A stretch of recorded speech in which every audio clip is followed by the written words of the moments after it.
ජාතික ප්‍රසම්පාදන කටයුත්තක් සම්බන්ධයෙන් විශේෂයෙන්ම ජාතික ප්‍රසම්පාදනය කියන්නේ එහෙම නැත්නම් මේ රජයේ ටෙන්ඩර් පටිපාටිය කියන්නේ ඉතාමත්ම වැදගත් ඒ වගේම මහජන මුදල් හරීම අර පිරිමැස්මෙන් භාවිතා කරන්න ඕනි තැනක් මේ කටයුත්ත මම හිතන්නේ දිගින් දිගටම අපි කටයුතු කළා තියෙනවා අධිකරණ හමුවට මීට කලින් අවස්ථාවන් වලදී ගිහිල්ලා තියෙනවා ඒ ප්‍රසම්පාදන කටයුතු වල ගැටලු ඇතිවිච්ච අවස්ථාවන් වලදී ඒ වගේම තමයි පහුගිය ආණ්ඩුව ගැන කතා කරනවා නම් 90%ක් විතර ප්‍රසම්පාදන කටයුතු තමන්ගේ නෑදෑ හිත මිත්‍රාදීන්ට ඥාතීන්ට ඥාති සංග්‍රහ යටතේ තමයි සිද්ධ වුනේ. ඉතින් ඒ දවස්වල කතා කරනවා නම් දවසේ පැය 24න් පැයෙන් පැයට කතා කරන්න තරම් මාතෘකා තිබ්බේ හින්දා අපි මහා පරිමාණයෙන් මේ පිළිබඳව කතා කළේ නැහැ.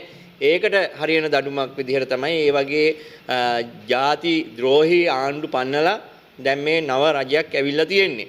හැබැයි මේ නව රජය ගේන්න අපි ඡන්දෙ දුන්නේ නැහැ. අපි මධ්‍යස්ථව හිටියේ සිවිල් ක්‍රියාකාරකයන් විදිහට කුමන ආණ්ඩුව යටතේ වුවද ජාතික ප්‍රසම්පාදන කටයුත්ත වෙනත් මානයකට අරගෙන යනවා නම් එහෙම නැත්නම් අවභාවිතාවක් සිද්ධ කරනවා නම් ඒ සම්බන්ධයෙන් දැනුවත් කිරීම මහජන අවශ්‍යතාවයක් විදිහට සලකලා අපි නිරන්තරයෙන්ම කටයුතු කරනවා.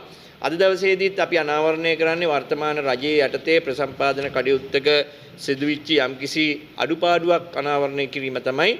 මේ අඩුපාඩුවක් අනාවරණය කිරීම මගින් රජයට අපි බිලියන 1ක වාර්ෂික ලාභයක් අත්පත් කර දෙන්නට කටයුතු කරනවා. අද දවසේදී මේ කතා කරන මේ ටෙන්ඩර් අවභාවිතාව සම්බන්ධයෙන් මේ ටෙන්ඩර් අවභාවිතාව නිසා එහෙම නැත්නම් මේ අඩුම ලන්සුවට ගියපු ටෙන්ඩරයක් ප්‍රතික්ෂේප කිරීමක් නිසා වාර්ෂිකව රජයට අහිමි වන මුදල බිලියනයක පමණ මුදලක් බවට පත් වෙලා තියෙනවා. ඒ සම්බන්ධයෙන් කරන හෙළිදරව්ව තමයි මේ ප්‍රසම්පාදන කටයුත්ත එහෙම නැත්නම් මේ ටෙන්ඩරය යුද හමුදාවට ආහාර සැපීම උදෙසා ක්‍රියාත්මක වෙච්ච ප්‍රසම්පාදන කටයුත්තක්. වියලි ආහාර ලබා දීම උදෙසා තමයි මේක ක්‍රියාත්මක වෙන්නේ. 2025 ජූනි 30 දිනමින පුවත්පත මගින් ප්‍රකාශයට පත් කළා ආරම්භ කරපු ප්‍රසම්පාදන කටයුත්ත තමයි මේ අද දවස වෙන විට ප්‍රශ්න සහගත වෙලා තියෙන්නේ. එතකොට මේ ප්‍රසම්පාදන කටයුත්ත එදා දවසේ එහෙම නැත්නම් 2025 ජූනි 20 තමයි ඒක ප්‍රසිද්ධියට පත් කරන්නේ. ප්‍රසිද්ධියට පත් කළා ටෙන්ඩර් කැඳවලා මේ ලන්සු විවෘත කිරීම සිද්ධ කරන්නේ 2025 ජූලි 15 වෙනිදා උදේ 10ට පමණ. මේ ලන්සු විවෘත කිරීමේදී කාණ්ඩ 105ක් යටතේ තමයි මේ ලන්සු කැඳවීම සිද්ධ කරන්නේ. ඒ කියන්නේ වියලි ආහාර ද්‍රව්‍ය කාණ්ඩ 105කට ලන්සු කැඳවීම සිද්ධ කරනවා. මේ 105න් ඒ කාණ්ඩ 36ක් අඩුම මුදලට ලන්සුව ඉල්ලූ සමාගම් වෙත ලබා දෙනවා.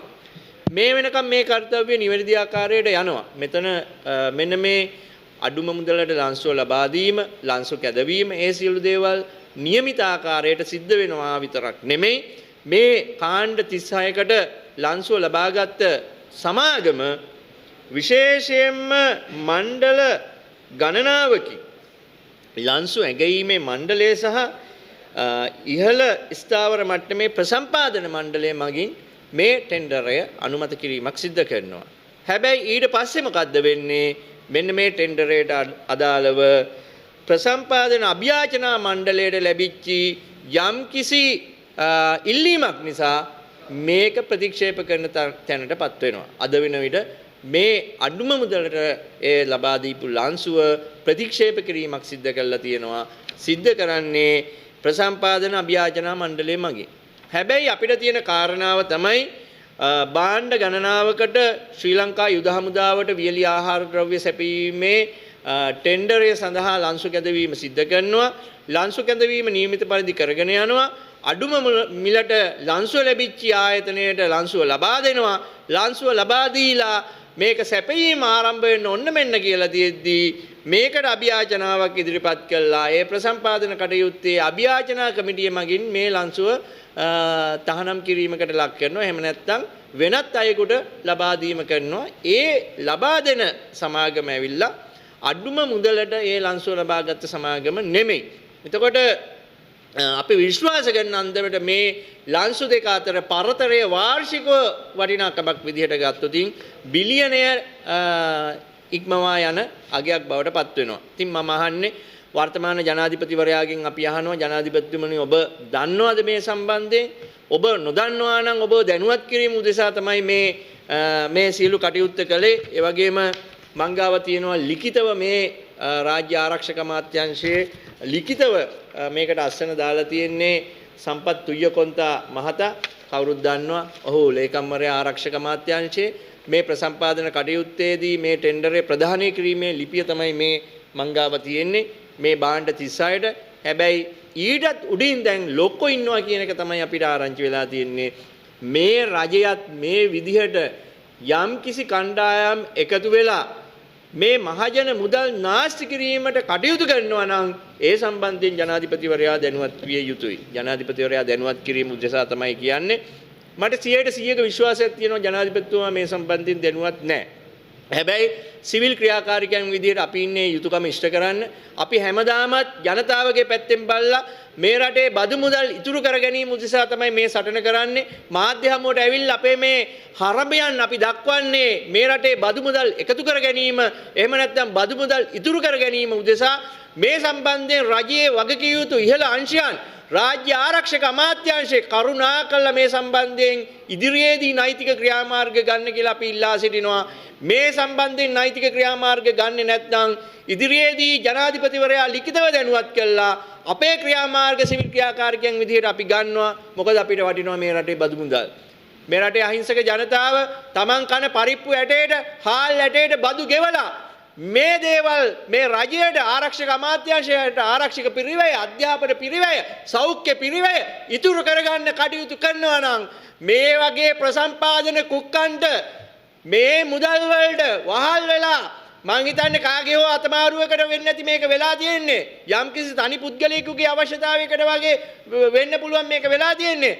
මේ වගේ ප්‍රසම්පාදන කුක්කන්ට අර කලින් ආණ්ඩුවල රඟ දක්වපු නාට්‍ය නම් රඟ දක්වන්න දෙන්නේ නැහැ කියන එකත් අපි කියනවා. ඒ වගේම ආරක්ෂක ලේකම්තුමනි තුය්‍යකොන්තා මැතිතුමනි ඔබතුමාගේ අවධානය පිණිසයි ඒ වගේම ජනාධිපතිතුමනි ඔබතුමාගේ අවධානය පිණිසයි අපි සීරුවෙන් ඉන්නවා ඉදිරියේදී මේ ටෙන්ඩරේට මොකද්ද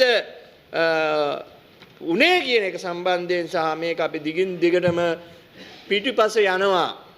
අපි පසුපස ගිහිල්ලා මේකට සාධාරණ ඉෂ්ට වෙනකන් අපි ක්‍රියාත්මක කරනවා. ඒ වගේම තමයි අපි හෙට දවසේදී තවත් දැවැන්ත හෙළිදරව්වක් කරනවා ලංකාවේ ගල් අඟුරු සම්බන්ධයෙන්. ඒකත් ඒ මාධ්‍ය හමුව සඳහාත් මේ සියලුම මාධ්‍යවේදීන්ට ආරාධනය කරමින් මේ ඉදිරි කටයුතු අපි ගන්නවා කියන එකත් අපි මේ මොහොතේ කියා සිටිනවා. රාජ්‍ය ආරක්ෂක අමාත්‍යාංශය සහ විශේෂයෙන් ජනාධිපතිතුමාව දැනුවත් කිරීම මේ ටෙන්ඩරේ සම්බන්ධයෙන් දැනුවත් කිරීම සඳහා දවසේදී අපි සිද්ධ කරනවා.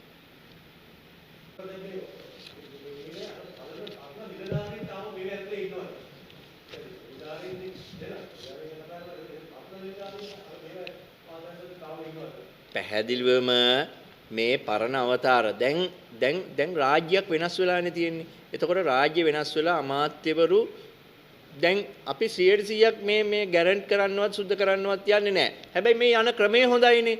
වංචාව දූෂණය නැති වෙලා හොරු ටික ඔක්කොම හිරබත් වෙලා දැන් හොරු කියනවා මේ අල්ලන්නේ මේ රුපියල් 1000 2000 හොරකම් කරපු එකානේ කියලා. 1000 2000 නෙමෙයි සතේ වුණත් හොරකම් කළා නම් හොරාමයි. ඒ හොරු ටික දැන් අල්ලලා තියෙන්නේ. දැන් හොරකම් කරන්න බෑ. මද කිපිලා ඉන්නේ ඔක්කොම. මද කිපිලා කෑ ගහනවා. දැන් වෙනත් මානකින් ආගමික අන්තවාදද වෙන දේවල් තමයි දැන් කතා කරන්නේ මේ විපක්ෂයේ කණ්ඩායමුත්.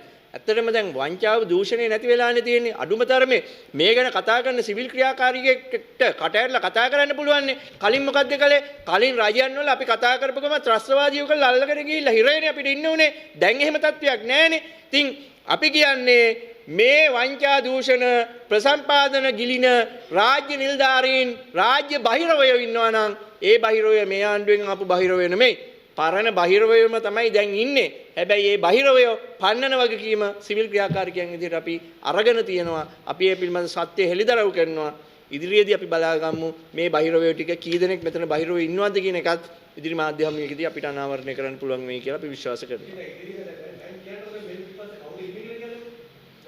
දැන් මේකේ දැන් අපි මේ රාජ්‍ය ආරක්ෂක අමාත්‍යාංශයේ ලංසු කැඳවීම සම්බන්ධයෙන් කළේ. එතකොට මේකේ ප්‍රසම්පාදන අභියාචනා මණ්ඩලය මගින් තමයි ප්‍රතික්ෂේප කරලා තියෙන්නේ. එහෙනම් ඉතින් ආයි අමුතුවෙන් කියන්න දෙයක් නැහැනේ. මේ අභියාචනා මණ්ඩලයේ සභාපතිවරයෙක් ඉන්නවනේ. එතකොට මේ සභාපතිවරයා ප්‍රමුඛ මේ සියලුම නිලධාරී මණ්ඩලයේ වැරද්දක් කළා තියෙනවා.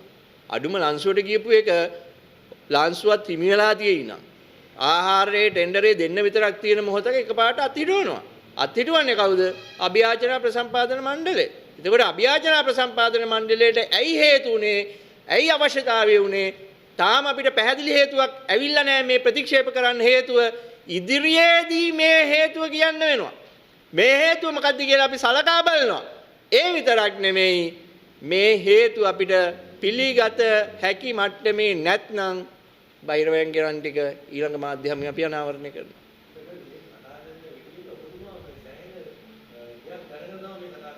පැහැදිලිවම ලිඛිතව මේ අපි ගාව තියෙනවා අමාත්‍ය මණ්ඩල කාර්යාලය මේ අපි ගාව මේ සියලුම ડોකියුමන්ට් තියාගෙන තමයි අපි මේ කතා කරන්නේ. අපි මේ ඔක්කොම අපි ගාව තියෙන නිසා තමයි අපි මේ කතා කරන්නේ. ඉදිරියේදී නම් ගම් සහිතවත් අපි හෙළිදරව් කරනවා කියන එකත් කියන්න කැමතියි. මහමුලකරු කවුද කියන එක දැනටමත් අපි කියලා තියෙන්නේ රාජ්‍ය ආරක්ෂක අමාත්‍යාංශයේ ප්‍රසම්පාදන අභියාචනා මණ්ඩලයේ සභාපතිවරයා ඇතුළු කණ්ඩායම. ඔවුන් තමයි මේක ප්‍රතික්ෂේප කරලා තියෙන්නේ. පෙන්වන්න පුළුවන් ඔය කියපු පුද්ගලයා තමයි මේ ඉන්නේ වාඩි වෙලා ලස්සනට. එතකොට යාගේ එකප්පස්ව අගසවුලා වගේ ඉන්නෙත් කවුද කියන එක පේනවනේ අපිට පැහැදිලිව.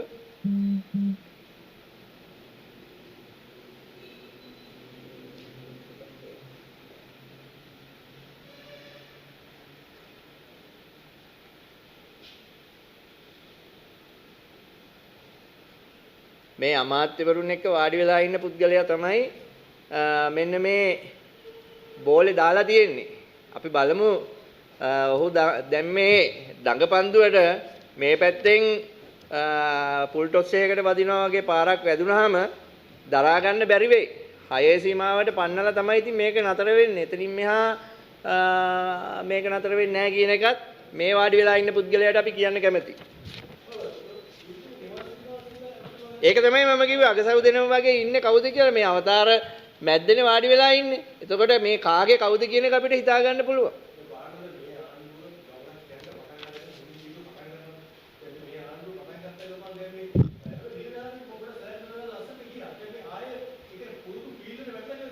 ඔව් මෙහෙමනේ කාලයක් යනකොට අර චම්මේට වඩා පුරුද්ද ලොකුයි කියලා ඉස්මතු වෙනවානේ.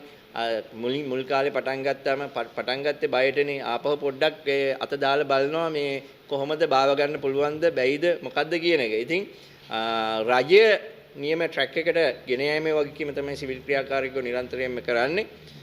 මේ රජය රැකගැනීමේ අරමුණින් තමයි තාමත් අපි මේ දේවල් ටික කරන්නේ. පැහැදිලිවම දන්නවා ජනාධිපතිතුමා මේ කියන දේවල් අහනවා. අමාත්‍යවරු අහන මට්ටමට අපි පත් කරගෙන තියෙනවා.